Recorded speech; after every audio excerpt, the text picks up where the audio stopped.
Hi, my name is Ron Wilkins. I practice dentistry here in Salt Lake City, Utah. I've been in practice since 1981. I still like dentistry, even after all those years, and I really enjoy what I do. Well, I went to high school and college in Salt Lake City, went to dental school at Georgetown University in Washington, D.C., came back to Salt Lake, and I just felt like I was home. I just felt like this is where I belonged. One of the things I really do like to do is to fly fish.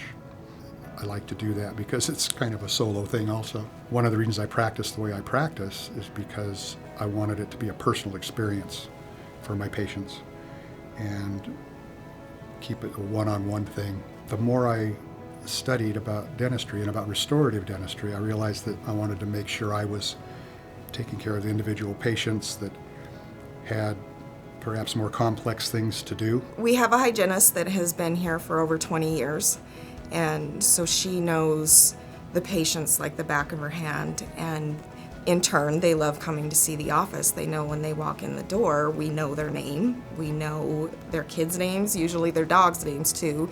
I can't say enough about my staff that I have in my office.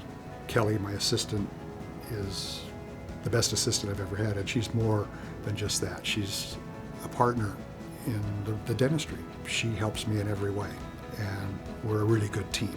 I've been lucky in my career to have a lot of good assistants, but I've got the best one I've ever had right now.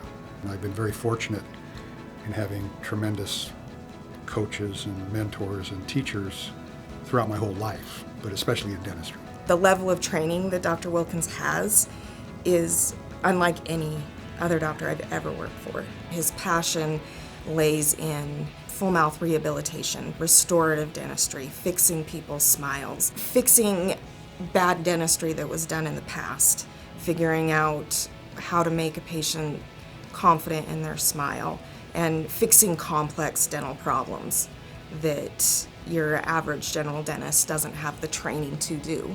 I have a tremendous team in my office with my assistant hygienist, but I also have a tremendous team of specialists. We have orthodontists, surgeons, endodontists, periodontists, because restorative dentistry is an interdisciplinary thing. It's a team game. Because I have such a tremendous team around me, I feel like I can give people world-class dentistry that they'll be proud of. This is the way I've developed so that I know I've given them the best I can give them. He's very competent, and he has such extreme confidence in his work. You know, he's a person that's really kept track of his profession. He's always up to date. He's always trying to learn new things. And the staff is very professional. He's the best. I really couldn't have found somebody who was as good and as willing to be there on every question as he was through this whole procedure. There's a technical part to dentistry that's more the how to do it, but that has to really be connected with the patient as a person. And I think you do have to realize when you're doing the complicated kind of dentistry that I love to do, the payoff isn't so much in the technique and the technology of it. The payoff is in how you can help that patient. You can help them get out of pain, you can help them look better, you can help them feel better. You can change people's lives. That is really rewarding because you know you've actually helped that person have a better life.